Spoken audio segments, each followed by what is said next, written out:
दोस्तों, स्वागत है आपका हमारे YouTube चैनल पर। चलिए सुनते हैं सोने की चिड़िया कहानी का दूसरा भाग। महल के पास पहुंचते ही राजकुमार एक पेड़ की आड़ में छिपकर बैठ गया। शाम को जब राजकुमारी नहाने के लिए किले से बाहर आई तो राजकुमार ने हिम्मत करके आगे बढ़कर उसका हाथ पकड़ लिया। उसके छूते ही राजकुमारी उसके साथ चलने के लिए तैयार हो गई। वह बोली, राजकुमार, तुम मुझे जहां भी ले जाना चाहोगे मैं तुम्हारे साथ चलूंगी, लेकिन मुझे थोड़ी देर के लिए अपने माता पिता से मिल आने दो। राजकुमार ने कहा, नहीं, यह नहीं होगा। तुम्हें तुरंत मेरे साथ चलना पड़ेगा। लेकिन राजकुमारी रोने लगी। इतनी सुंदर राजकुमारी को रोते देखकर राजकुमार का मन पिघल गया। अंत में वह राजी हो गया और बोला, जाओ, थोड़ी देर के लिए माता पिता से मिल आओ, लेकिन फिर तुरंत बाहर चली आना। लेकिन राजकुमारी ने जैसे ही किले में पैर रखा, किले के पहरेदारों ने राजकुमार को पकड़ लिया। राजकुमार बहुत पछताया, लेकिन अब क्या हो सकता था। सिपाहियों ने उसे अपने राजा के सामने पेश किया। राजा बहुत निराश था। उसने उसी वक्त हुक्म दिया, इस राजकुमार को फौरन फांसी पर चढ़ा दिया जाए। यह सुनकर राजकुमार रोने गिड़गिड़ाने लगा। इस पर राजा ने थोड़ी देर विचार करने के बाद कहा, मैं अपनी आज्ञा वापस नहीं ले सकता, लेकिन अगर तुम मेरा एक काम कर दो तो तुम्हारी जान बच सकती है। हमारे किले के ठीक सामने यह जो बड़ा पहाड़ है, इसके कारण हमारे किले की सुंदरता नष्ट होती है। अगर तुम 8 दिन में इस पहाड़ को खोदकर साफ कर दो तो हम तुम्हें क्षमा कर देंगे और राजकुमारी का विवाह तुम्हारे साथ कर देंगे। राजकुमार किले के बाहर आकर पहाड़ को देखने लगा। उसके हाथ में एक छोटी सी कुदाली थी।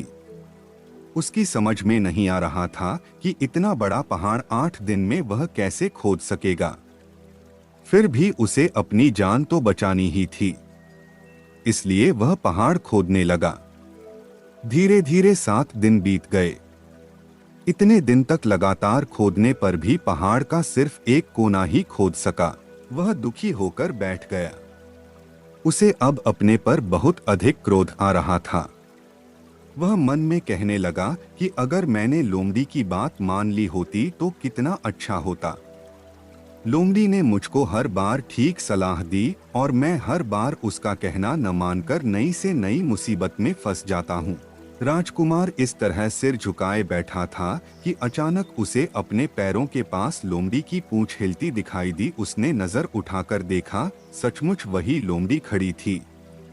लोमड़ी ने मुस्कुराते हुए कहा, क्यों, क्या हाल है? इस बार तो तुम्हारी मदद करने की मेरी जरा भी इच्छा नहीं थी, लेकिन मैं 7 दिन से तुमको पहाड़ खोदते हुए देख रही हूँ। मुझे दया आ गई और मैं तुम्हारी मदद के लिए चली आई। जाओ, तुम बहुत थक गए हो, सो जाओ। मैं थोड़ी ही देर में तुम्हारा काम पूरा कर दूंगी। इस बार राजकुमार ने तय कर लिया था कि अब वह लोमड़ी जिस तरह कहेगी वह उसी तरह करेगा। वह चुपचाप उठकर एक तरफ सोने चला गया। थोड़ी ही देर में उसे नींद आ गई।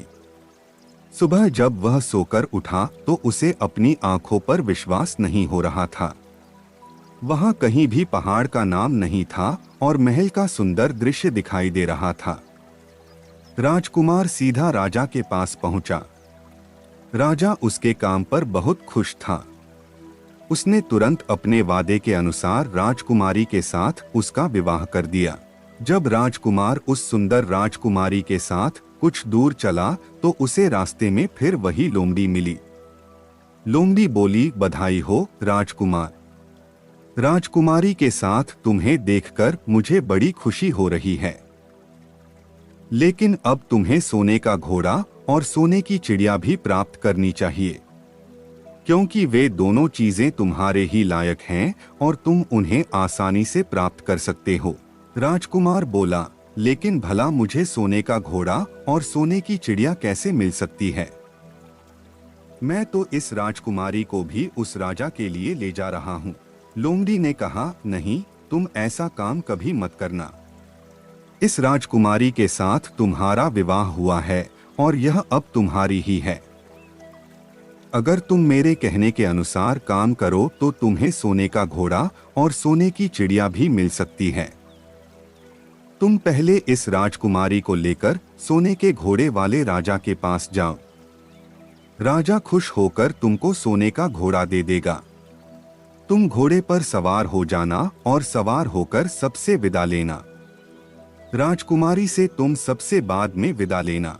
जैसे ही तुम राजकुमारी के पास पहुंचो, तुम उसे हाथ से पकड़कर घोड़े के ऊपर खींच लेना और घोड़े को दौड़ा देना।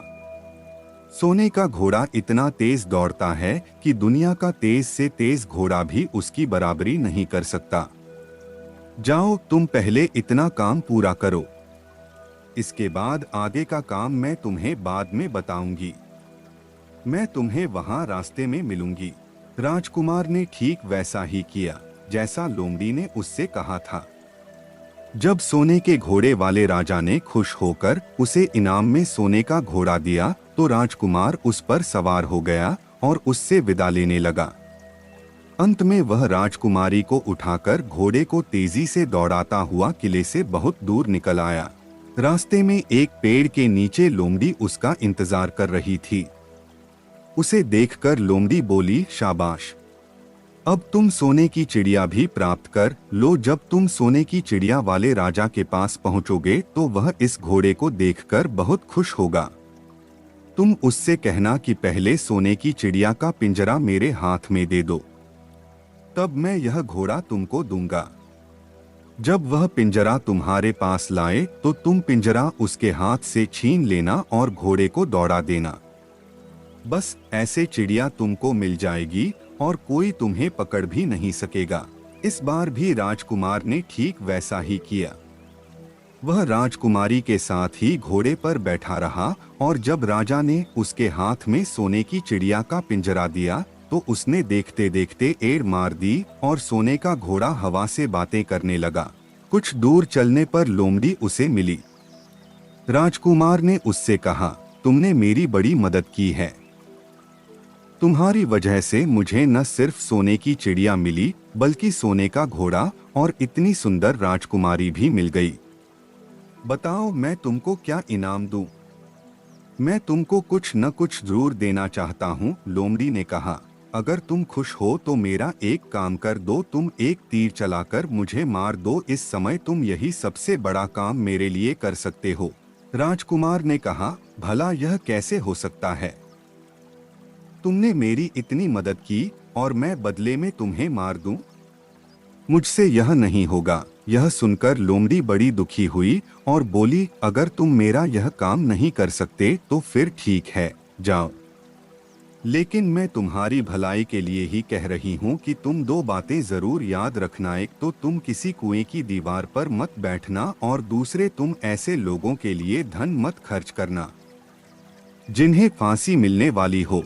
राजकुमार बोला, भाई तुम भी अजीब हो, तुम्हारी बातें मेरी समझ में ही नहीं आती।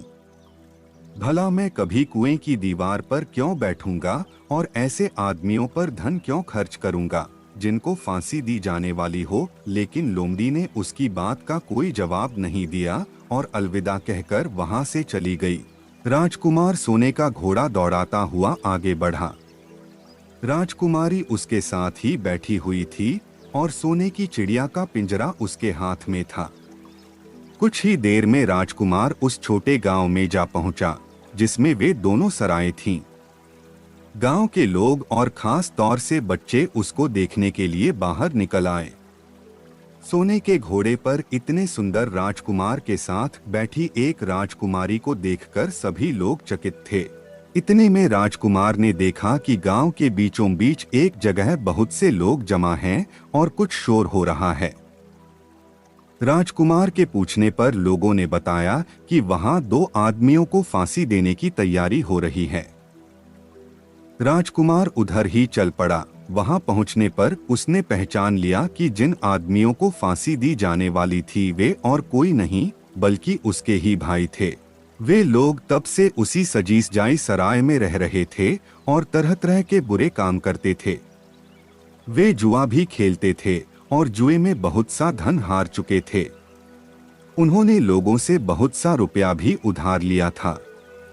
इन्हीं सब बातों से चिढ़कर अब गांव वाले उन्हें फांसी पर चढ़ाने जा रहे थे। राजकुमार भला यह कैसे होने देता।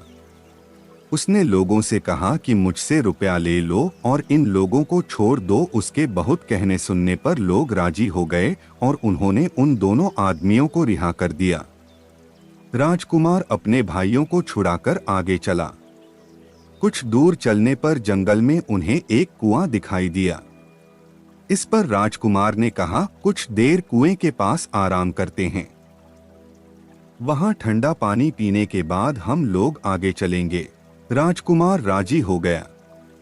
अब तक वह यह भी भूल चुका था कि लोमड़ी ने विदा होते समय उससे क्या कहा था। वह घोड़े से उतरकर कुएं की दीवार पर बैठ गया और आराम करने लगा। उसके दोनों भाइयों ने मौका देखकर उसे कुएं में धकेल दिया। इसके बाद उन्होंने घोड़े पर राजकुमारी को डाला और सोने की चिड़िया का पिंजरा उठाया और वहां से चलते बने। कुछ ही देर में वे लोग अपने राज्य में लौट आए। घर लौटकर उन्होंने राजा से कहा, हम लोग सोने की चिड़िया को पकड़ लाए हैं। इसी चिड़िया ने हमारे बाग में से सोने के सेब चुराए थे। इसके साथ ही हम एक यह सोने का घोड़ा और राजकुमारी भी लाए हैं। राजा बहुत खुश हुआ। सारे राज्य के लोग खुशियां मनाने लगे, लेकिन राजकुमारी खुश नहीं थी। वह बराबर रोती रहती थी। उसने खाना पीना छोड़ दिया। यही नहीं, घोड़े ने भी दाना पानी बंद कर दिया और सोने की चिड़िया भी उदास रहने लगी। राजा ने बहुत कोशिश की, लेकिन न तो वह राजकुमारी खुश हुई और न सोने के घोड़े और न ही सोने की चिड़िया ने दाना खाना शुरू किया। उधर छोटा राजकुमार कुएं में गिर गया था, लेकिन वह मरा नहीं। कुआं बहुत गहरा था, लेकिन उसमें पानी बहुत थोड़ा था। वह कुएं में बैठा बैठा अपने भाग्य को कोसता रहा। अब उसे फिर उसी लोमड़ी की याद आई और वह पछताने लगा कि अगर मैंने उसका कहना मान लिया होता तो मैं मुसीबत में न फंसता। राजकुमार ने जैसे ही लोमड़ी को याद किया, लोमड़ी न मालूम कैसे कुएं के मुंह पर आ पहुंची और बोली, देखो राजकुमार, मैंने पहले ही तुम्हें समझाया था कि किसी कुएं की दीवार पर मत बैठना और ऐसे आदमियों की मदद मत करना जिन्हें फांसी दी जाने वाली हो, लेकिन तुम नहीं माने। खैर चलो, अब आखिरी बार मैं फिर तुम्हारी मदद किए देती हूँ। लो मेरी पूंछ पकड़कर कुएं से बाहर निकल जाओ। यह कहकर लोमड़ी ने अपनी पूंछ कुएं में लटका दी। देखते देखते पूंछ इतनी लंबी हो गई कि कुएं के तल में पड़े राजकुमार के पास तक जा पहुंची। राजकुमार उसे पकड़कर कुएं से बाहर निकल आया। लोमड़ी ने उससे कहा, जाओ अब तुम अपने घर जाओ, लेकिन जरा होशियार रहना, तुम्हारे भाई तुम्हारी जान के दुश्मन हैं। वे लोग तुम्हें फिर से मारने की कोशिश करेंगे। राजकुमार घर की ओर चल पड़ा। अपने राज में पहुंचने पर उसे एक भिखारी मिला। भिखारी को उसने अपने सुंदर कपड़े दान में दे दिए और उनके भद्दे पुराने कपड़े पहन लिए।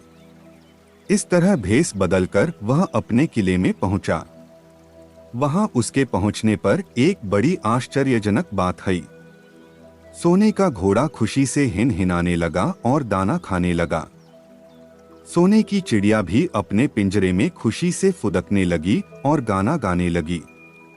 राजकुमारी ने अपने आंसू पोंछ डाले और वह भी खुश दिखाई देने लगी, लेकिन राजा की समझ में कुछ नहीं आया। उसने राजकुमारी से इसका कारण पूछा तो वह बोली, मैंने तो पहले ही आपको सारी कहानी बता दी थी। आपके बड़े और मंझले राजकुमार ने छोटे राजकुमार के साथ धोखा किया है।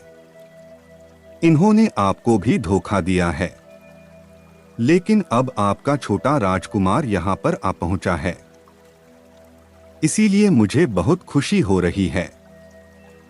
उसी के साथ मेरी शादी हुई है और मैं उसके साथ ही सुखी रह सकती हूँ। फिर उसने मैले कुचैले कपड़े पहने एक आदमी की ओर इशारा करते हुए कहा, वह रहा आपका छोटा राजकुमार। राजा ने भी अपने छोटे लड़के को पहचान लिया।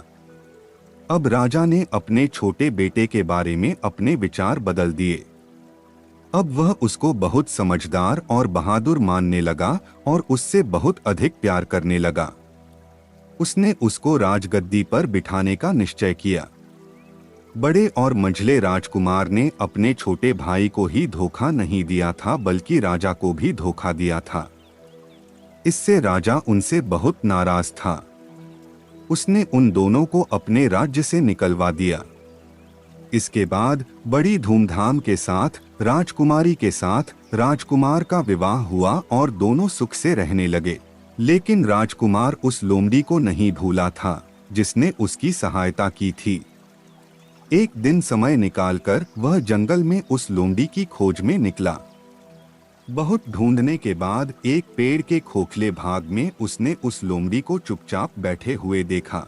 लोमड़ी बहुत उदास थी और पहले से बहुत ज्यादा दुबली भी हो गई थी। राजकुमार को देखते ही लोमड़ी ने उसे पहचान लिया और कहा, कहो राजकुमार, आज इधर कैसे आना हुआ? राजकुमार ने कहा, मैं आज तुम्हें ही ढूंढने के लिए आया हूँ। चलो मेरे बाग में आराम से रहना, वहां तुम्हें किसी तरह की तकलीफ नहीं होगी। यहाँ तो जंगल में तुम्हें खाने पीने की तकलीफ होती होगी और जंगली जानवरों और शिकारियों का डर बना रहता होगा। लोमड़ी ने कहा, नहीं राजकुमार, मैं यहाँ ठीक हूँ, और भला अब तुम्हें मेरे दुख से क्या लेना देना? तुम्हारा काम निकल गया, अब तुम सुख से अपने राज में रहो। राजकुमार बोला, नहीं, तुमने मेरा बड़ा उपकार किया है, मैं तुम्हें इनाम देना चाहता हूँ और अपने साथ ही रखना चाहता हूँ। राजकुमारी भी बहुत खुश होगी, वह भी तुमसे मिलना चाहती है। लोमड़ी बोली, अगर तुम सचमुच मुझे इनाम देना चाहते हो तो मेरा एक काम कर दो। मैंने तुमसे पहले भी कहा था कि तुम तीर चलाकर मुझे मार दो, इसी से मेरा लाभ होगा। असल में एक जादूगर ने मुझ पर जादू कर रखा है। मैं लोमड़ी नहीं हूँ, मुझे उसके जादू के प्रभाव से लोमड़ी के रूप में रहना पड़ रहा है। मैं तो उसी देश का राजकुमार हूँ जहाँ की राजकुमारी से तुम्हारा विवाह हुआ है। असल में वह राजकुमारी मेरी छोटी बहन है। अगर तुम तीर चलाकर मुझे मार दोगे तो इस जादू से मुझे मुक्ति मिल जाएगी और मैं फिर अपने देश लौट सकूंगा। राजकुमार को यह सुनकर बड़ा आश्चर्य हुआ। उसने फौरन अपने धनुष पर तीर चढ़ाया और लोमड़ी की ओर छोड़ दिया। तीर के लगते ही लोमड़ी मर गई और उसमें से एक सुंदर सा राजकुमार निकल आया। फिर दोनों राजकुमार आपस में गले मिले।